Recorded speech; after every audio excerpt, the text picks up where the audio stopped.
Hello, everyone, and welcome to our webinar today, our state spotlight on mentorship supports and teacher-registered apprenticeship programs. I'm Ashley Osborne, Senior Partner at the National Center for Grow Your Own, and I have the privilege of moderating today's session. Before we dive in, I'd like to share a quick announcement with you all.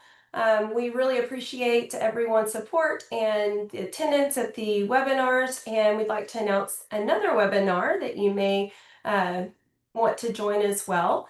We will hold it on Monday, November 17th at 3 p.m. Eastern, and this will feature Arizona and Maryland. So join us to hear about how Arizona and Maryland are state-sponsored teacher-registered apprenticeship programs. And we'll put the link to that registration for that webinar in the email that we share you all with the recording of this webinar. So let's kick things off today. As I mentioned, today's state spotlight features Utah and Connecticut, two states that are advancing innovative mentorship structures within their teacher-registered apprenticeship programs. We'll hear how each of these states has built strong mentor and journey worker systems that elevate instructional quality, provide meaningful support to apprentices, and ensure every candidate receives the guidance and feedback needed to grow into an effective classroom teacher. We're thrilled to have you here and looking forward to learning from our colleagues in Utah and Connecticut as they share practical strategies, lessons learned, which is always important, and scalable models for mentoring within registered apprenticeship frameworks. Before I introduce our esteemed guest, I'd like to take the opportunity to share a little more about the National Center for Grow Your Own. We are a 501c3 nonprofit organization that provides technical assistance to state agencies, local education agencies or school districts, and educator preparation providers that are interested in launching or expanding Grow Your Own and/or registered apprenticeship programs for aspiring educators. These programs are able to address educator shortages while improving quality and retention. Our founder, David Donaldson, served as the lead author to the U.S. Department of Labor to get the teacher occupation eligible for registered apprenticeship, and then launched the first teacher registered apprenticeship program while in Tennessee. Since then, he has also played a pivotal role in registering the K-12 principal occupation as well as the lead teacher occupation. Today, our team is proud to serve as the first and largest intermediary for K-12 educator apprenticeships in the nation. It's our mission to create a world where you can become a teacher for free and get paid to do so. As we set the stage for today's state spotlight, it's important to ground ourselves in what makes mentorship within teacher-registered apprenticeships different. Unlike traditional mentoring models, apprenticeship-based mentorship integrates formal evaluation, competency-based feedback, and structured progression of learning that allows apprentices to gradually take on greater responsibilities in the classroom. This model intentionally aligns on-the-job learning with coursework mastery, creating a direct connection between what apprentices learn in theory and what they demonstrate in practice. However, we also recognize that there's a challenge in this. Across the country, teacher shortages and inconsistent mentoring have created an uneven experience for some teacher apprentices. So there's an urgent need for structured, consistent coaching and evaluation systems, and systems that are aligned to on-the-job competencies and reinforce the related technical instruction that apprentices receive through their EPP partners. That's exactly what our colleagues from Utah and Connecticut are working to address, and today they'll share how their states are designing and refining these systems to ensure every apprentice receives high-quality, evidence-based mentorship and support.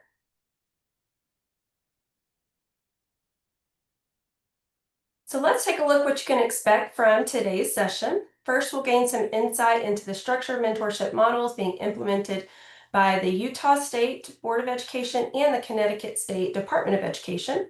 Both states have taken intentional systems level approaches to building mentor and journey worker frameworks and to elevate quality, consistency, and sustainability across their teacher registered apprenticeship programs.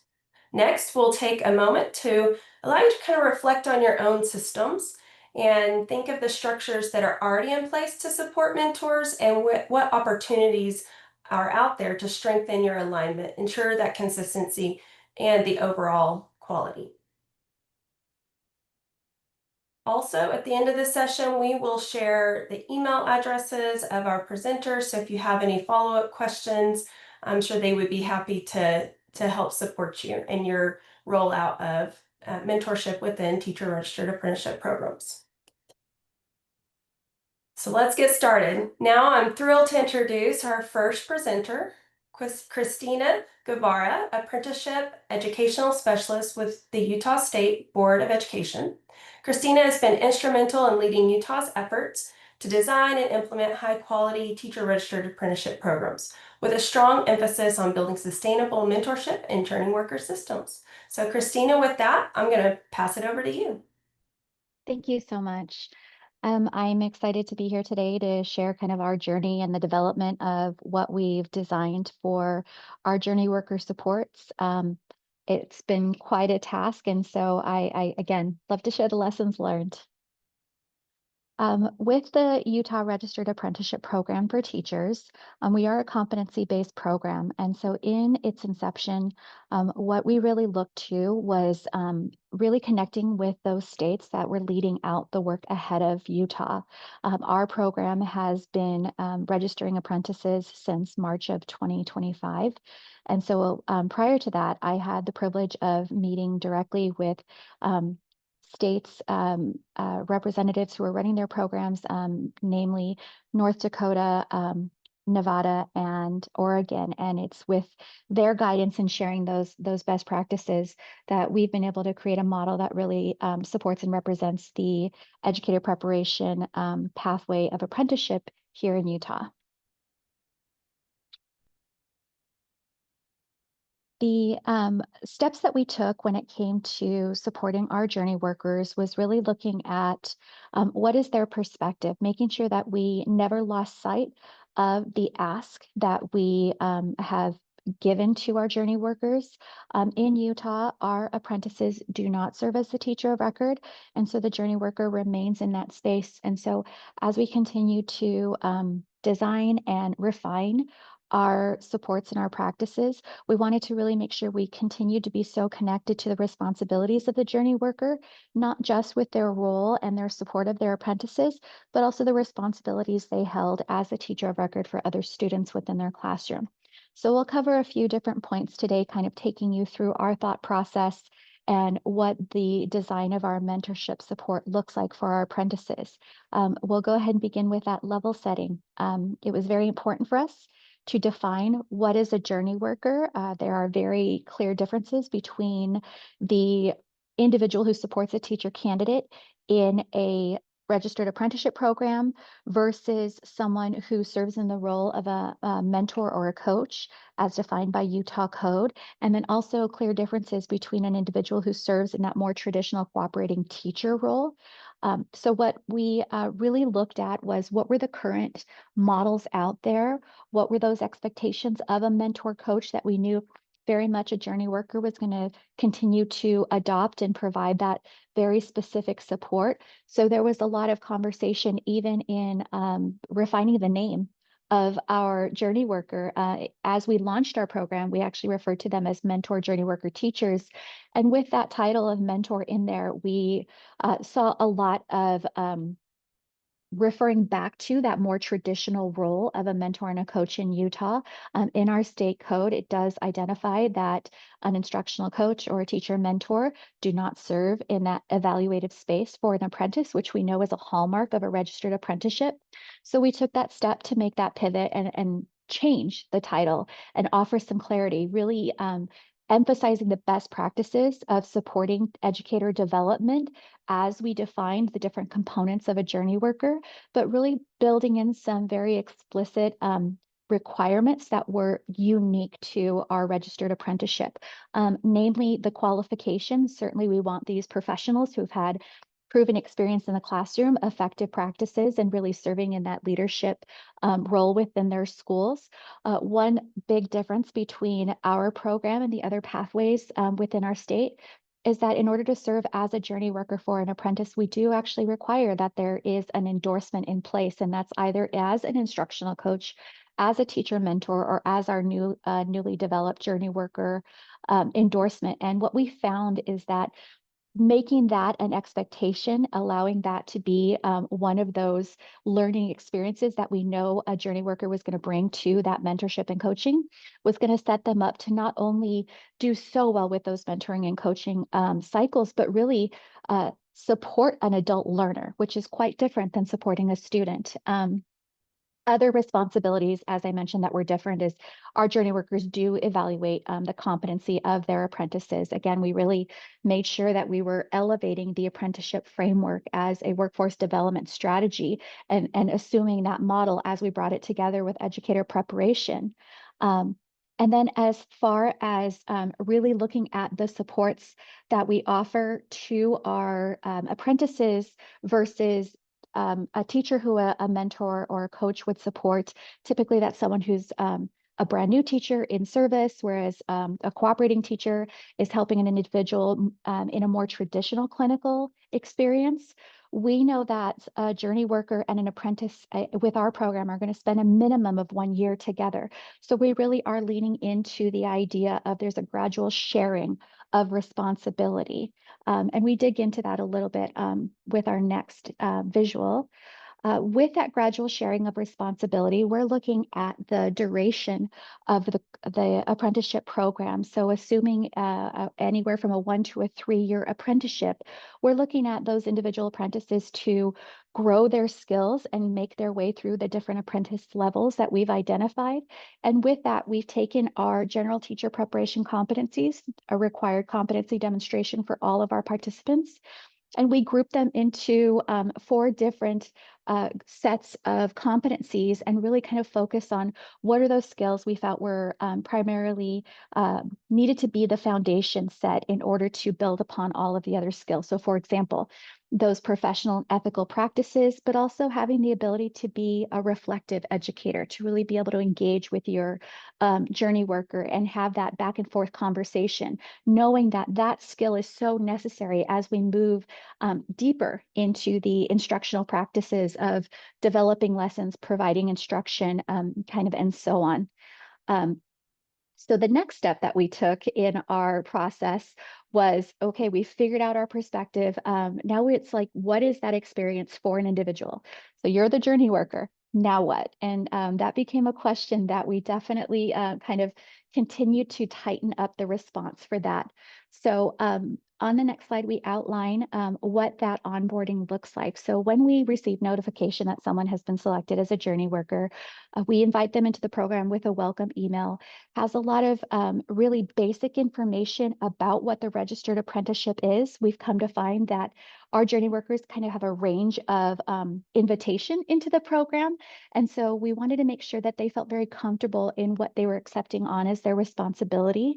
That included us developing what we called a day one notebook, which really was taking an individual from the just touching so lightly on what are your responsibilities as a journey worker, what are those expectations in regards to coaching and mentoring practices.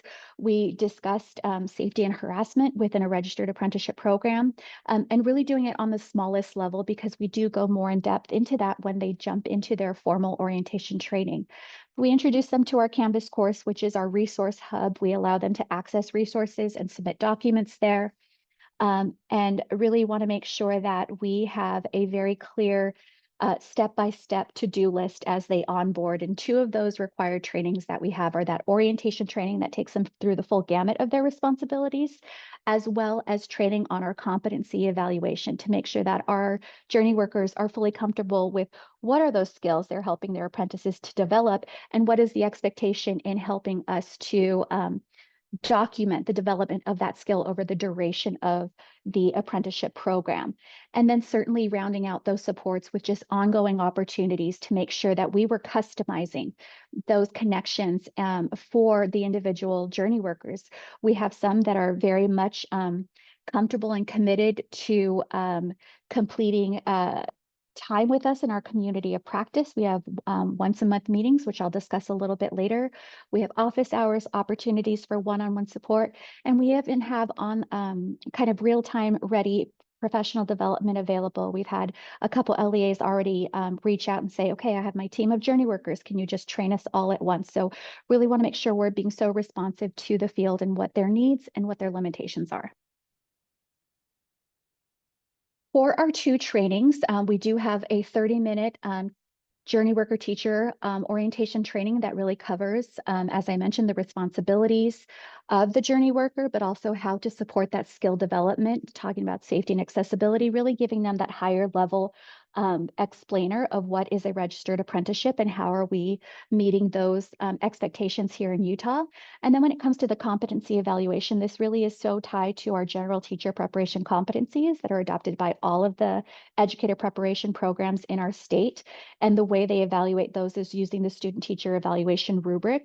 So what we've done is we've taken the opportunity to take that rubric and make sure that it made sense in a registered apprenticeship, because that time that's allowed during the apprenticeship program is very different than a more traditional student teaching experience. So we wanted to make sure that there was a good, comfortable understanding of you do have the opportunity to really focus on a few of those competencies and then continue to build and not have anyone worry so much that they had to check off every competency given their first evaluation. Required activities. There were a lot of questions as people went through their orientation and then as they started moving into the space of those required activities. So we really had to dial into what needs to be done, when is it due, and how do you do that? So we took the steps to really outline what those expectations are. So we've created a journey worker teacher annual requirements list, and that takes them step by step. We've taken this document, which is available to you all in our resources document at the end of our slides, but really identifying what are those activities, starting with the orientation, breaking down each of those activities, and then also giving them a second presentation of what's required by month within the year. So trying to be so mindful again of this journey worker is also a classroom teacher. So for any of that guesswork that potentially could have been in their hands, we really wanted to alleviate that and give them as many resources as possible. With that, we went ahead and created a visual of those activities. There was certainly a lot of concerns that came to us of, this seems like a lot of work. There's a lot of time, again, on top of being a classroom teacher. So I felt it was so important to really give them a visual of what's expected of them, and then also making sure that we're identifying how much time it took approximately. The one item on here that doesn't have an amount of time on there is the student teaching evaluation rubric, because we want that to be an evaluation of skills over time and not the more traditional, I come in, I observe you, and I check the boxes as we go. We want this to be a collaborative discussion over several weeks before the competency evaluation is due. For our next section, we provided that community of practice. We wanted to make sure that we had the continued platform to grow our skills, especially when it came to clarifying expectations, preparing people for upcoming due dates.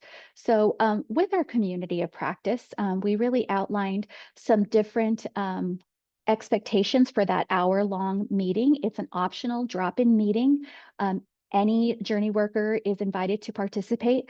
We really take the opportunity to allow for those connections with journey workers across the state. I do have some smaller LEAs, rural LEAs that don't necessarily have the immediate access to other LEAs that are participating. So by growing this and making sure that as we complete our agendas, there's always a sign in, there's always what school am I at, and listing your email, so that as we have these conversations, there is that access to having the connection to others within the state.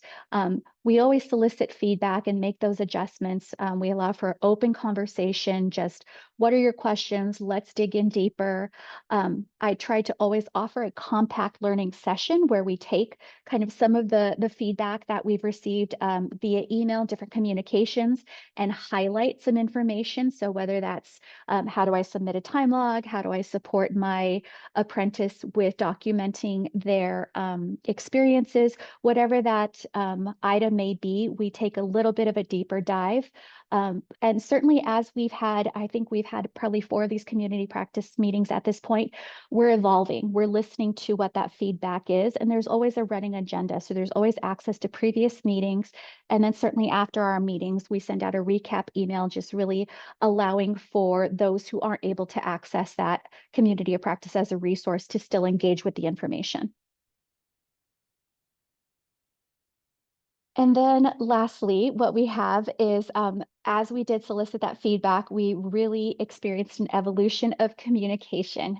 Really, it's when you know better, you do better. And we certainly heard what we could do better. So initially, we had outlined a few different communication expectations. So this was one of them. On the next slide, you'll see we had another expectation here and another expectation. And again, even just the presentation of the information just gave us the very clear direction that we needed to make some changes. So we went ahead and made some of those responsive revisions and made sure that we really dialed into what is the capacity of someone in this role. And so we've narrowed down our communication and come up with some, what we hope, at least at this point, is a very clean presentation of what that communication looks like. So that way we invite people into the process versus deterring them because it just seems like so much. So having the very streamlined communication expectations, making sure that emails were very specific to individuals rather than sending out a larger one that maybe people had to dive a little bit deeper in to find the information that was relevant to them. Continue to send emails to individuals as that support is needed. Again, sending out the opportunity to engage with our program and our updates through a monthly newsletter and really offering different access points for that. So an audio or a visual representation. So that way someone can really plug us in whenever it fits into their schedule. But I think the big part that has been so beneficial for us would be our partner rap sheets. We found that digging through an inbox is a challenge. Certainly, searching a Canvas course is not as accessible as we hoped it would be. And so with these running documents, these wrap sheets, essentially that's a wrap on the week of information. Someone is able to go into that Google Doc, do a control find, search the information, and then just receive a single email when there's new information saying, here, remember that document that you bookmarked? Go ahead and check it out again because there's more information for you. So that really just gave us our experience and kind of where we are today. And we certainly have plans in the works to continue to refine our program, given the feedback we hear from the field. But we're very proud about the changes we've made thus far and hope to continue to improve our program so that both journey workers and apprentices can benefit. Well, thank you, Christina, for sharing your comprehensive approach to the journey workers experience alongside the development of the apprentice. I love all of the information that you shared, and thank you for being so open and willing to share that information with others that are accessing the webinar.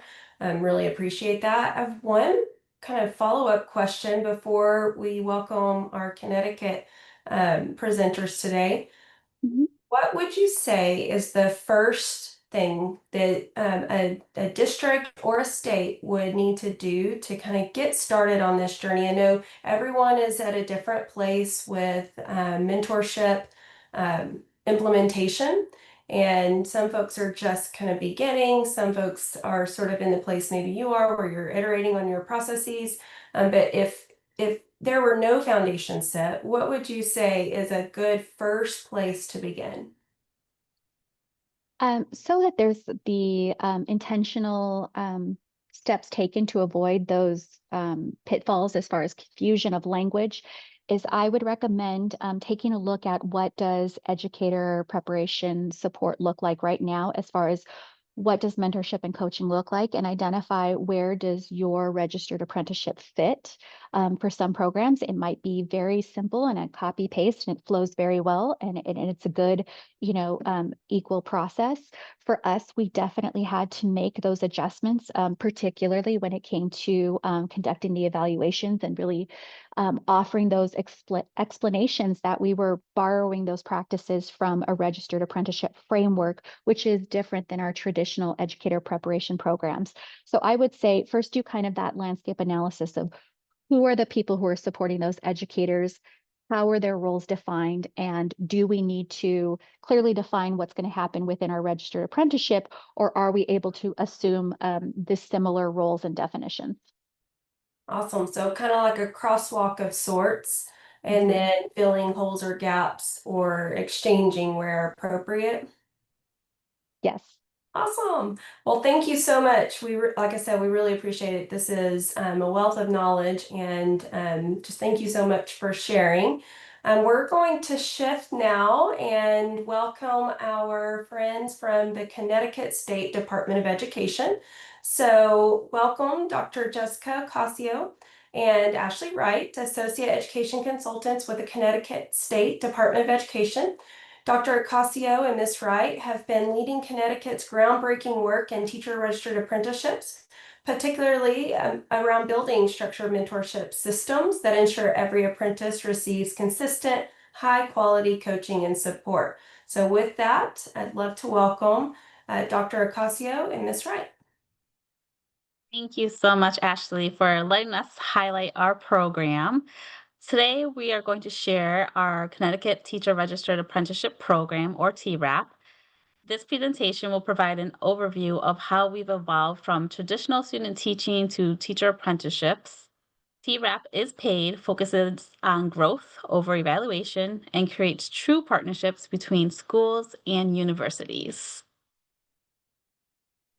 Unlike most apprenticeship programs in the nation, the Connecticut TRAP currently builds on traditional student teaching and residency models, offering a paid year-long apprenticeship grounded in growth-focused, collaborative mentorship while integrating the federal registered apprenticeship framework to strengthen recruitment and retention of teachers. Federal registration adds rigorous competencies and reporting requirements, as we all know. TRAP also offers a major recruitment advantage here in Connecticut. People who participate in a teacher resident apprenticeship program can earn licensure without traditional exams, creating a direct, sustainable pipeline from preparation to employment. The apprenticeship model demands a new infrastructure. It requires integrated scheduling and coursework and coordinated funding to support a paid year-long placement that transforms preparation by fully merging theory and practice. So while it requires adjustments in scheduling, liability, and most importantly, shared leadership, our TRAP designs as a paid pipeline to employment ensures day one readiness and delivers a strong return on investment for our districts that participate. Mentor preparation is a major investment, especially in the teacher resident registered apprenticeship program. Every mentor here in the state of Connecticut must complete initial support teacher training, which is required for any educator wanting to serve as a cooperating teacher or mentor in our induction program. The training develops coaching, feedback, and adult learning skills aligned with Connecticut's Common Core of Teaching Standards to ensure that mentors develop a common professional language. For those looking to implement their teacher apprenticeship programs, states should certainly budget for mentor training and determine who delivers that training, whether through internal capacity, university partnerships, or regional providers. Once mentors are trained, districts typically use additional criteria to carefully select their teacher apprentice mentors.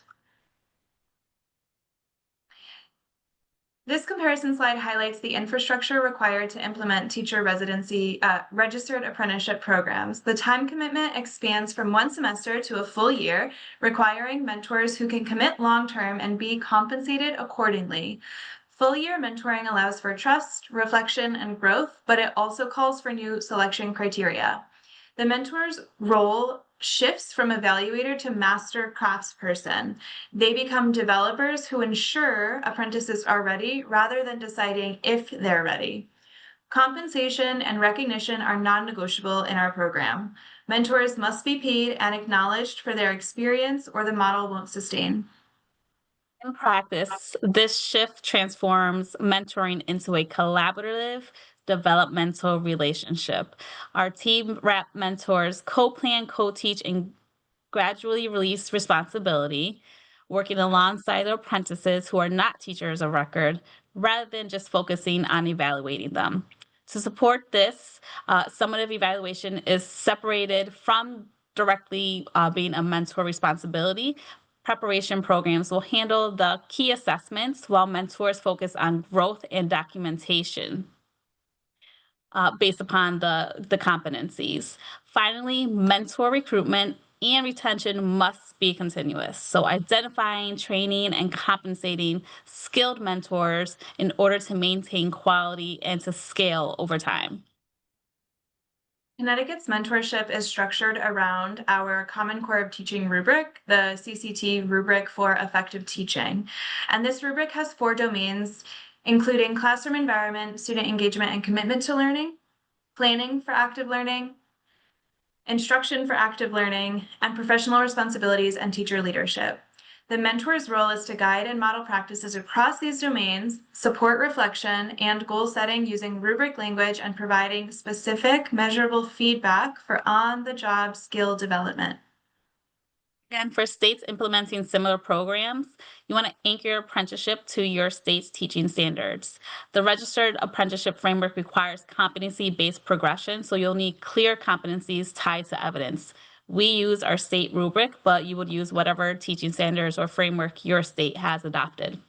This alignment is strategically important. It ensures that our TRAP apprentices are prepared for the state teacher evaluation system from day one. It also creates continuity. So the same rubric used in apprenticeship becomes the rubric for their evaluation as a licensed teacher. These 8 core practices define effective TRAP mentorship here in the state of Connecticut. Drawn from research and observation from our strongest mentors, they focus on reflective conversations, modeling practice, actionable feedback, shared responsibility, use of data and student work, goal setting, skill assessment, and deepening content knowledge. For states developing similar programs, this framework is essential. It defines what good mentoring looks like. It can guide your mentor training, selection, evaluation, and your ongoing professional learning. When issues arise, the framework can help diagnose and target support. Each practice also aligns with the CCT rubric for effective teaching, which ensures a shared language and consistent expectations statewide.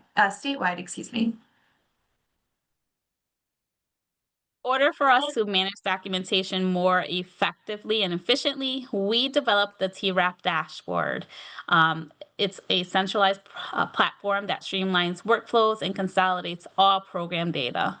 So mentors can view apprentice details, key dates, expectations, deadlines, and documentation status. They can also submit competency-based check-in notes aligned with our CCT rubric domains, all in one place, eliminating any scattered emails and files. Apprentices can upload evidence, monitor their own progress, access resources, and communicate with their mentors, but also with Ashley and I through this dashboard. If you're launching registered apprenticeships, prioritize your technology infrastructure. We know that paper systems can't meet federal reporting needs or support multiple stakeholders, but you also don't need custom software. However, we've learned that you do need some sort of centralized platform for data collection in order to automate responses, reminders, enable role-based access, and generate compliance reports. It's a smart investment that saves time and improves your data quality and reporting requirements. As mentioned, documentation is a significant component of the registered apprenticeships as federal requirements are substantial. We've developed comprehensive resources to manage this burden. So again, for our apprentices, they have links to program information. There's organized apprentice folders, the CCT rubric, and competency evidence and reflection submission forms that map to our competency framework. And for our mentors, the same program, access to their specific apprentices folder for transparency, an apprentice work progress and competency sign-off form for tracking competency attainment, and a check-in and attendance form. Those feedback loops have been very helpful in ensuring transparency across all users. We also encourage you to invest in developing clear, user-friendly documentation systems before you launch. We've iterated on these forms and on this dashboard multiple times based on user feedback, and we're still improving them. Beyond those resources, we've also built multiple layers of ongoing support because mentor development is continuous, not one and done. Required monthly synchronous training sessions keep mentors connected and supported throughout the year. Additionally, our mentor guide outlines roles, responsibilities, different scenarios, and important dates for submissions and check-ins, as well as additional resources they might need. This serves as both an onboarding tool for our new mentors and an ongoing reference that we know they utilize frequently. Mentor compensation through stipends also acknowledges the additional work requirements. We've developed that dashboard for that streamlined documentation and communication with that feedback loop, as Ashley mentioned. And this just allows us to collect real-time data on program implementation and respond quickly to issues. Again, for those that are looking to start their own program or improve upon their program, you want to make sure that you build feedback mechanisms into your systems from the start. We are still learning lots from our first large cohort of apprentices and mentors. So continuous improvement is just going to require continuous data and continuous relooking at our systems in place. So our monthly training sessions are designed specifically for apprenticeship mentoring. It's not just generic professional learning. They build on coaching skills, foster cross-district collaboration, and ensuring consistent messaging statewide. Our mentors value learning from peers and problem solving together, which strengthens both practice and the program integrity overall. These monthly sessions also align expectations and help us to streamline support so we can address any challenges proactively rather than reactively. We've shifted primarily to virtual meetings to improve access, with 1 or 2 in-person convenings just for additional community building purposes. We're really excited to convene at the end of this school year for our year-end in-person session to celebrate the wonderful work that has happened with our teacher apprentices and mentors, and just provide them an opportunity to gather to share feedback and for us to gather their feedback to inform future improvements to the program. The calendar on the next slide illustrates our year-long professional learning arc for mentors. We start with kickoff and orientation involving all stakeholders, such as mentors, apprentices, our educator preparation program providers, and colleagues from the Connecticut State Department of Education. This shared launch helps us to create alignment from the start. Then we move through the year focusing on targeted topics that are sequenced to match the apprenticeship progression. This sequencing is very intentional and research informed. We address predictable challenges when they are most salient. For example, we'll tackle classroom management after winter break when routines often start to deteriorate and apprentices are taking on more responsibilities. You want to make sure that you design a learning arc that supports mentors' development needs and apprentice needs across the year. And you want to also note the multiple opportunities for apprentices and mentors to learn together. These are joint sessions that build shared understanding and strengthen relationships.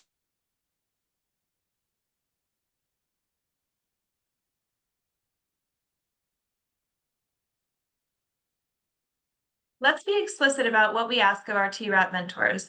Provide strong instructional modeling and coaching, communicate clear, actionable feedback, submit weekly check-ins with notes tied to competencies, attend and participate in monthly meetings, and communicate with district leaders, educator preparation program partners, state staff, and apprentices. These expectations are substantial, and we recognize that this is not a low-lift volunteer role. It's a significant professional responsibility. Teachers who sign up to serve as registered apprentice mentors know what's required are more likely to sustain their commitment. How will you monitor whether mentors are meeting these expectations? We use the weekly check-ins and monthly session attendance as accountability mechanisms, and educator preparation programs provide additional oversight to their teams. But you'll need systems to identify when mentors are struggling and determine how to provide interventions. Quality control is essential in registered apprenticeships.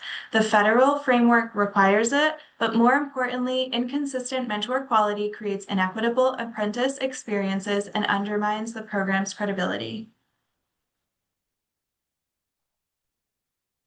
Effective mentors improve retention. They enhance teaching practice. Mentored teachers develop stronger instructional strategies faster. They impact student outcomes. Quality mentorship leads to better student results throughout teachers' early careers, and they foster collaboration that ripples beyond the mentor-apprentice pair to impact whole school cultures. So here's our core message from Connecticut. The mentor component cannot be an afterthought. It requires significant investment in training, compensation, ongoing support, and quality assurance. But that investment is going to pay in dividends. Apprenticeships fail when mentor quality is inconsistent, but they succeed when it's high and supported. We want to leave you today with 6 insights to consider. First, start small and scale up. We launched with 2 districts and 4 apprentices to refine our systems before expanding. Second, invest in your infrastructure before scale. We spent a full year building partnerships with districts and EPPs before launching. Third, secure sustainable funding. We use federal ARPA funds and district contributions, but it's essential to work with your legislature early to garner ongoing financial support. Fourth, you want to leverage existing systems. We built on our initial support teacher training rather than creating something new. Fifth, communicate clearly with all stakeholders. So districts, EPPs, unions, apprentices, and mentors all need crystal clear expectations up front. And sixth, maintain state level coordination. We facilitate monthly meetings, review documentation regularly, and maintain consistent open lines of communication with the EPPs and district leaders. This truly isn't optional. It's what's going to maintain quality as you scale. Here in Connecticut, we are continuously learning and improving, but we're expecting promising results in retention, effectiveness, and diversity in the end. We're happy to share templates, connect you with partners, and support your planning however we can. This model has tremendous potential to address teacher shortages while improving teacher quality, but investing in the mentorship infrastructure is key. Thank you for joining us today and for your commitment to growing and supporting future teachers. We're excited about the progress that Connecticut has made and the positive impact that we're already seeing on retention and teacher quality. If you'd like to learn more or explore how Connecticut districts or educator preparation program providers can get involved, please reach out to us at sce.teacherapprenticeship@ct.gov, or you can check out our website. And we look forward to partnering with you as this work continues to expand nationally. Thank you.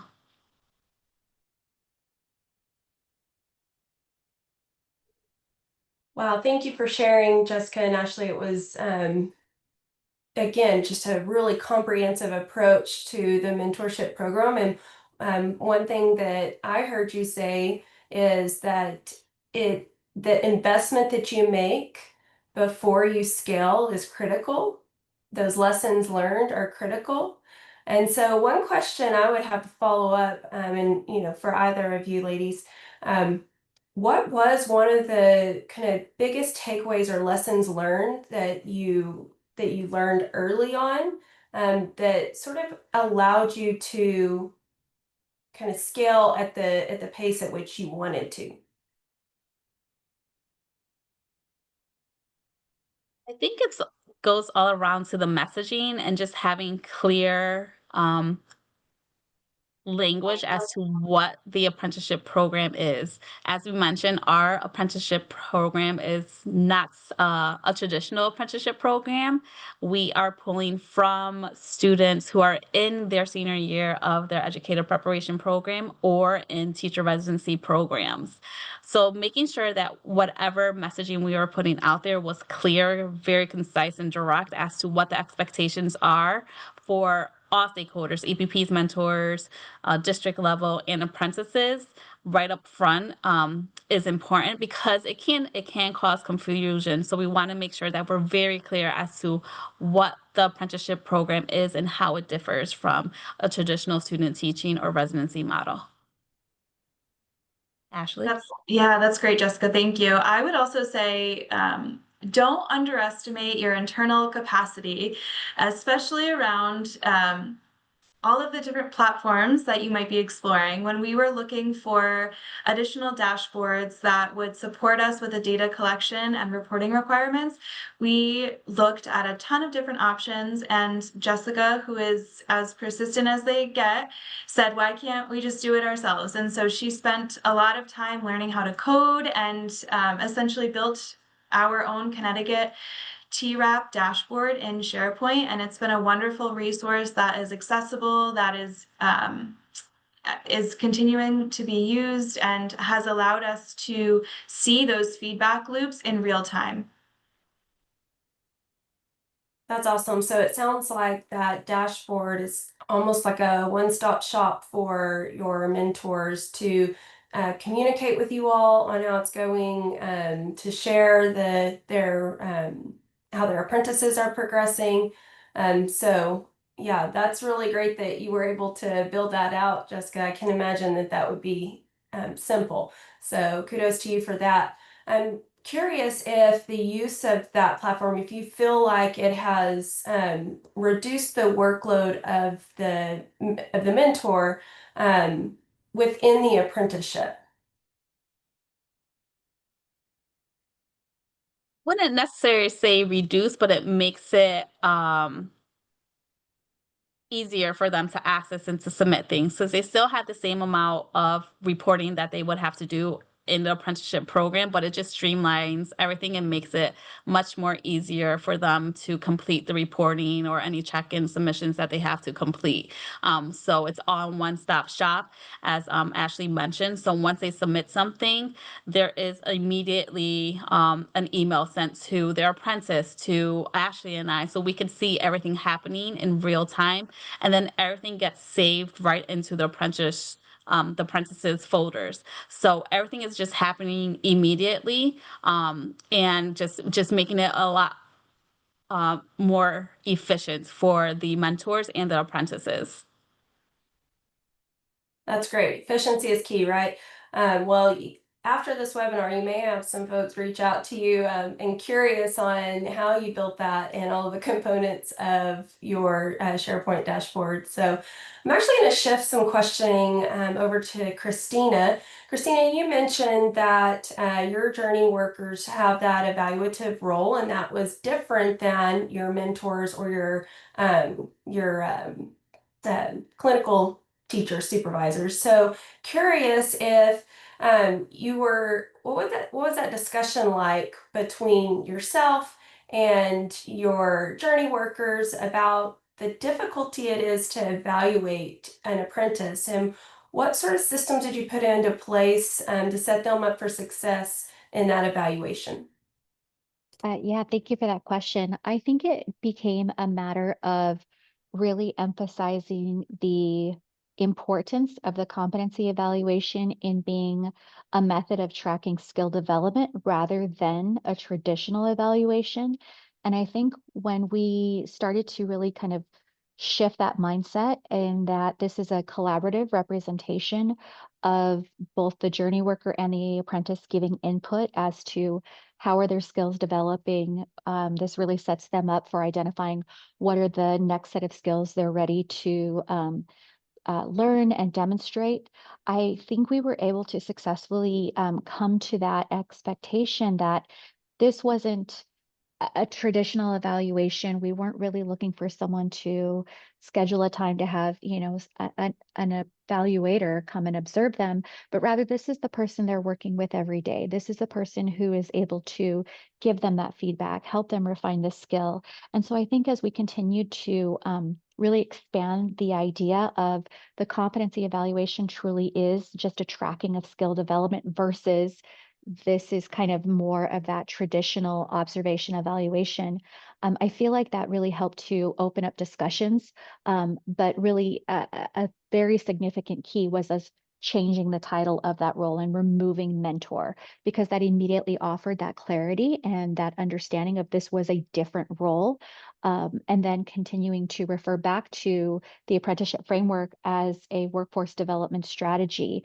This is not a traditional educator preparation pathway. This is something that is new and out of the box and different than the other two pathways we already had that were existing in Utah. Thanks. Yeah, really differentiating those roles, I'm sure, was key. And then I love the framing there of continuous improvement over a more traditional evaluation. So thank you for sharing that. I have one last question that I'd love to pose to both Utah and Connecticut. Christina, I'd love for you to answer it first, and then we'll pass it over to Jessica and Ashley.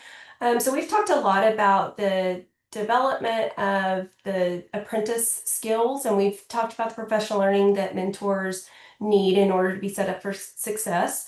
I'd like for if you could address any learning or practice development, reflective, becoming a reflective practitioner that mentors express. Have they expressed that their own craft has improved bits being a part of this program? With us being still within our first year of our cohort, I would say our feedback is very much still in its early stages. However, those community of practice meetings that we hold each month allow for some of that more just easy conversation, to where we do ask those questions like, how are you doing? How are you feeling about having an apprentice? And for some of those teachers, they express that given the nature of maybe the group of students that were assigned to them this year, being, maybe a different set of needs than you're used to, or having different content to teach, that having that individual in the classroom who is that higher level support, really seeking to rise to the role of a co-teacher, has allowed them to be very reflective on what is capable when you have kind of two committed individuals at that level working in the classroom. And so another conversation that we had that I think really started to cue in some amazing perspectives is when we talked about how do we demonstrate competency in a classroom? And we talked about it must always first be considered, who are the students in the classroom? Who are the players? Who are your audience? Like, what are the needs of those individuals? What are the goals? And then once that's identified, then once there's a good understanding of who those students are, then we can figure out how to make the content reach the students.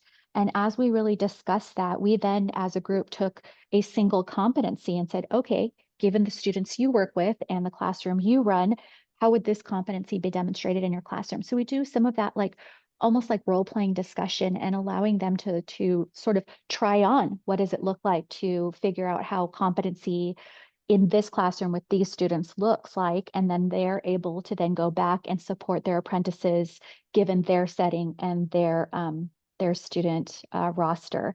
And so I think having these conversations has really allowed us to continue refining the discussion, but also I see the just amazing talents of those teachers coming out, and they're shining as they would be. And so hopefully it's a supportive opportunity for them, but we'll continue to respond to what they tell us. Yeah, thanks for that. I am curious to kind of hear the feedback from your journey workers on sort of their own skill development, and perhaps they become even better mentors or journey workers in this process, I'm certain. So same question to Jessica and Ashley. Curious if your journey workers have expressed sort of their own development through this process. So, as Christina and in Utah, we are also fairly new to this program as it is structured. So, with that said, we shared our calendar of monthly mentor trainings, and we've carved out 1 month's training session to really elicit feedback from our apprentices and mentors, so that there are just open, transparent lines of communication where we can hear their thoughts, their challenges, their successes, and then we have a plan to follow up accordingly on an individualized basis with those mentors, just to see, what additional supports they might need, what challenges they might be facing. But we did this strategically at the end of the first semester so that we can support them in improving anything that might need some additional enhancements for the second semester. Jess?